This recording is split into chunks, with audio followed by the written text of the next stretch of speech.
Hablamos justamente del Día de la Diabetes que se celebra desde 1991 y el principal objetivo es poder concientizar, tomar dimensión de que es una enfermedad que está muy presente, afecta a 1 de cada 10 adultos y por eso lo saludamos a Juan Pablo Costabel, el jefe de la Unidad Coronaria e Internación del ICBA, Instituto Cardiovascular, en comunicación con nosotros para poder conocer más sobre esta enfermedad, qué cuidados tenemos que tener y las personas que la padecen, qué tratamientos alternativos hay. Bienvenido, doctor. ¿Cómo está? Sebastián y Amanda. Hola, doctor. Buenos días, Sebastián y Amanda. Es un gusto poder estar aquí con ustedes. Un placer, ¿eh? Muchas gracias por esta comunicación. Contanos principalmente, porque estuvimos leyendo algunos datos de que lamentablemente la diabetes está en aumento. ¿A qué se debe eso? Bueno, la diabetes está en aumento, creo que diría que por tres grandes motivos. Uno de los motivos tiene que ver con que la estamos diagnosticando más. Porque afortunadamente las formas de hacer diagnóstico y la concientización ha ido en aumento y eso permite que muchas personas que no conocían, así como pasa con la hipertensión, con la diabetes pasa lo mismo, el diagnóstico ha ido aumentando porque la capacidad diagnóstica ha ido aumentando del sistema de salud.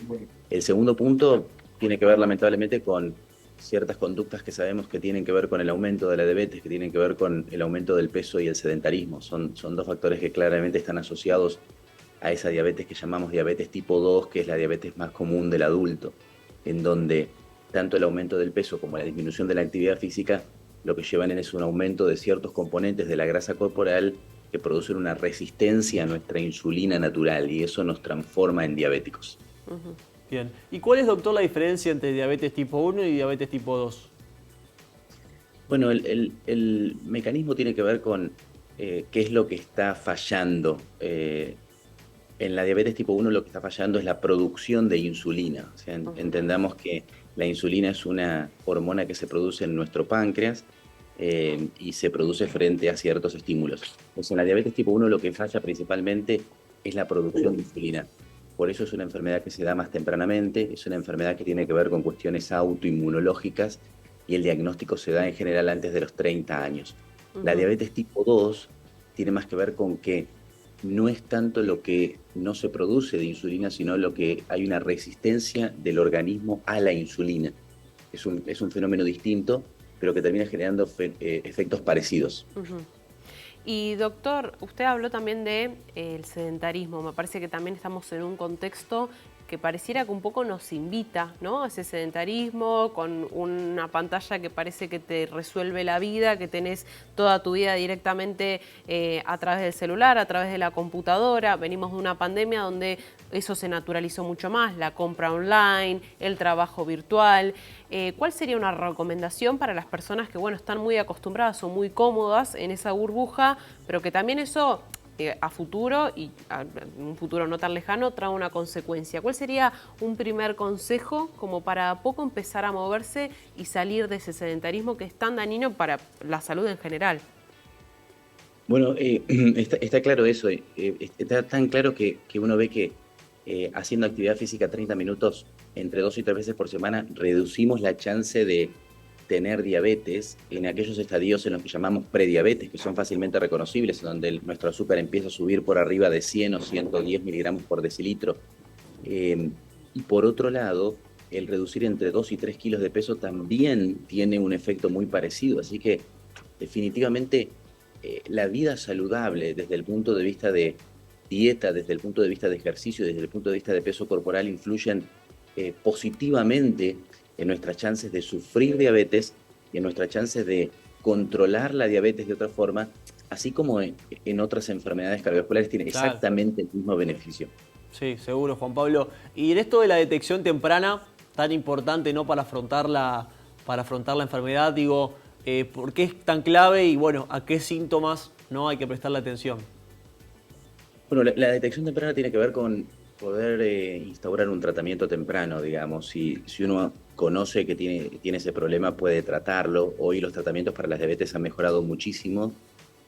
Antes teníamos muy pocos tratamientos vía orales y con efectividad que era reducida y teníamos que pasar rápido a tratamientos convencionales como la insulina. Hoy, afortunadamente, los tratamientos vía orales han escalado muchísimo y llegar a insulina ya es una cosa que es mucho más difícil. O sea, son menos los pacientes que llegan a insulina afortunadamente. Si uno hace el diagnóstico temprano, puede hacer un control temprano.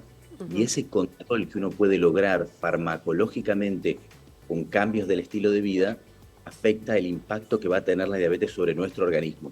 Impacto que tiene en nuestras arterias con problemas vasculares periféricos, impacto que tiene que ver en nuestras pequeñas arterias con infarto y accidente cerebrovascular. Y hay algo del equilibrio que se tiene que generar constantemente cuando una persona tiene diabetes, ¿no? Que tiene que prestar mucha atención a lo que consume, si se tiene que poner insulina o no. ¿Cuál podría ser también una recomendación para los familiares en caso de que noten que quizás se generó un desbalance, ¿no? Porque la persona empieza a perder como la noción, pareciera como que se va a desmayar y es muy difícil por ahí a veces darse cuenta? Si notamos algún síntoma o un estado así de una persona que sabemos que tiene diabetes, ¿de qué manera tenemos que actuar? Bueno, tanto los síntomas de hipoglucemia como los síntomas de hiperglucemia de alguna manera se parecen, o sea, tiene que ver con esa sudoración profusa que pueden tener las personas, la sensación de desvanecimiento, como bien vos lo decías, el malestar general, el dolor abdominal, las náuseas, la sensación del deseo de ir frecuentemente al baño, que tiene que ver con el aumento de los niveles de azúcar en sangre. En ese caso, esos son síntomas que los hacen alertar. Las personas que padecen la enfermedad son las primeras que lo perciben, por eso la educación en relación a esos síntomas es clave. Las personas que acompañan, sobre todo cuando estamos hablando de gente más joven o de chicos, tienen que estar al tanto de todo esto. Frente a esto, hoy por hoy hay formas de rescatar a la persona de eso de manera ambulatoria, quiero decir, no necesariamente hospitalaria, en donde los familiares lo conocen y donde los pacientes se conocen, tanto de los síntomas de hipoglucemia, medirse y corregirse, como los síntomas de hiperglucemia, medirse y corregirse. Pero de todas maneras, la consulta urgente al sistema de emergencias es clave para evitar un problema mayor.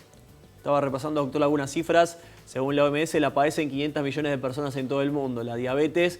Y este término, ¿no? O este concepto de la epidemia del siglo XXI, en base a lo que estamos hablando, ¿estamos yendo camino a terminar con esto en algún momento? O por lo menos poder dejar de hablar de esto como, ¿no?, la epidemia del siglo XXI con todo lo que eso implica. ¿Estamos construyendo en ese sentido? ¿O dónde estamos parados? Estamos en una paradoja, diría yo, porque las herramientas que tenemos para controlar estas pandemias, porque decimos la pandemia de la hipertensión, la pandemia de la obesidad, la pandemia de la diabetes, esas pandemias existen. Las herramientas para controlarlas son mucho mejores que las que teníamos antes. Hoy un diabético controlado, un hipertenso controlado, una persona con obesidad que realiza controles adecuados y que controla su peso, puede tener una expectativa de vida similar a la persona que no tiene ese factor de riesgo. Sí se controla. Sí. Sin embargo, paradójicamente, el número de personas con este diagnóstico va aumentando, pero tiene que ver con este estilo de vida. Por eso es clave, como ustedes decían al principio, que nosotros asociemos la concientización con el cambio del estilo de vida. Y el cambio del estilo de vida creo que probablemente sea muy difícil que sea impuesto desde organismos internacionales o ministerios de salud. El cambio del estilo de vida es algo que nosotros tenemos que concientizarnos y llevar a que sea una rutina para los más chicos. Ahí es donde se absorben esos cambios. O sea, si uno ya a nuestros hijos, a nuestros conocidos, a los chicos que están en esa etapa en donde adquieren las rutinas, le enseña la importancia de mantener un cuerpo saludable, no desde el punto de vista estético, no por supuesto, sino desde el punto de vista de hacer actividad física, mantener mi peso corporal y la importancia de hacer ejercicio. Eso va a ser clave para que las futuras generaciones no tengan que cambiar sus rutinas, porque ya las van a haber adquirido. Sí, a veces pareciera como que hasta se romantiza, ¿no? En la etapa de la niñez, que coman dulces, que tengan esos excesos, como que se justifica por ser chicos. Parece que no se dimensiona que eso después tiene una consecuencia, más allá de lo inmediato, en el hábito y en el aprendizaje, como bien vos lo describías. Y Juan Pablo, también cómo influye el estrés, pensando ya quizás más en los adultos. ¿Cuánto de influencia tiene el estrés por la vorágine en la que estamos a día de hoy en la presencia de la diabetes? Bueno, el estrés es uno de esos factores que es muy difícil de medir. Cuando uno te preguntan cuánto estrés tenés vos en tu vida, cuánto estrés tiene tu compañero en tu vida son muy difíciles porque tiene que ver con factores estresores y con factores como cómo lo percibís vos. Pero definitivamente, ya sea porque es un factor puro en sí mismo o porque es un factor que trae aparejado otros problemas. O sea, nosotros vemos que las personas estresadas duermen peor, descansan peor, comen peor, tienen peores hábitos, hacen menos ejercicio, tienen más sobrepeso. Entonces, a veces no sabemos qué es el estrés en sí mismo. Pero definitivamente hay trabajos que han mostrado que cuando uno baja ese nivel de tensión emocional, de cómo impactan las cosas, el riesgo cardiovascular se reduce incluso más que con ciertos medicamentos, incluso más que con ciertos medicamentos. Por eso es clave que nosotros tengamos esa vida en armonía. ¿Cómo bajar el estrés?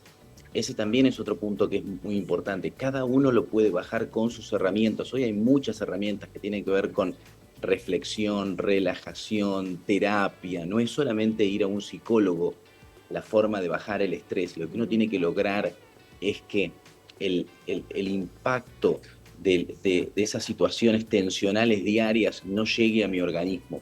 Porque muchas veces uno no puede cambiar de trabajo ni puede cambiar de ciudad, ¿no? Sí, es clave lo que está contando, doctor, y nos mejoraría mucho la calidad de vida, ¿no? Más allá de la diabetes, tener en cuenta todo esto que dice, así que muy importante y muy bueno que este mensaje. Me gustaría reforzar un dato en cuanto a la prevención. ¿Cómo me entero yo que tengo diabetes? Porque digo, muchas veces inclusive no tenés síntomas. ¿En qué exámenes, en qué chequeos esto sale a la luz? Para reforzar y la audiencia también lo tenga claro.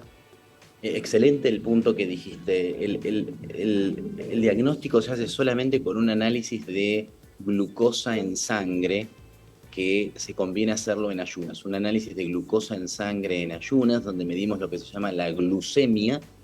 Cuando esa glucemia está por arriba de 126 miligramos por decilitro, se hace diagnóstico de diabetes. Ajá. Obviamente hay que ver si pudo haber algún error en ese laboratorio, si pudo tener que ver con algo con el ayuno. Por eso la recomendación es tener 2 valores antes de iniciar un tratamiento, entonces con 2 valores separados, claro, cuando se hace diagnóstico de diabetes. Pero hay un segundo punto que es importante. Con un valor por arriba de 110 miligramos por decilitro, uno hace diagnóstico de prediabetes. Y a veces uno lo subestima esto. ¿Y por qué es importante la prediabetes? Porque nos puede concientizar sobre todas las medidas que dijimos recién, no farmacológicas, para evitar mi progresión a diabetes. Pero el dato de glucemia en sangre se obtiene en cualquier examen de rutina cuando sacas sangre, digamos, ensayo clínico. Definitivamente, es un análisis muy sencillo. Perfecto. No se necesita. ¿A partir de qué edad hay que hacerlo? Bueno, nuestra recomendación es hacerlo a partir de los 35 años, salvo que aparezcan antecedentes o algún otro síntoma que nos haga pensar que esa alteración puede estar presente antes. Bien, doctor, muchísimas gracias. La verdad muy completo y muy necesario por sobre todas las cosas hablar de estos temas, ¿no? Que a veces también hay cierta resistencia porque, lógico, a veces genera cierto temor pensar que uno puede tener diabetes por todo lo que escucha de lo que representa la enfermedad, pero siempre es mejor prevenirlo y concientizar y que en tal caso uno pueda tener un acompañamiento médico correcto. Así que muchísimas gracias, doctor, un placer. Gracias, doctor. Gracias a ustedes y por dar este espacio para poder hablar sobre este tema que es tan importante para la audiencia. Si te gustó nuestro contenido, suscríbete al canal y activa la campanita. Y si querés ver toda nuestra programación en vivo, entra a www.unifetv.com. Sumate Unife. Sumate un buen día.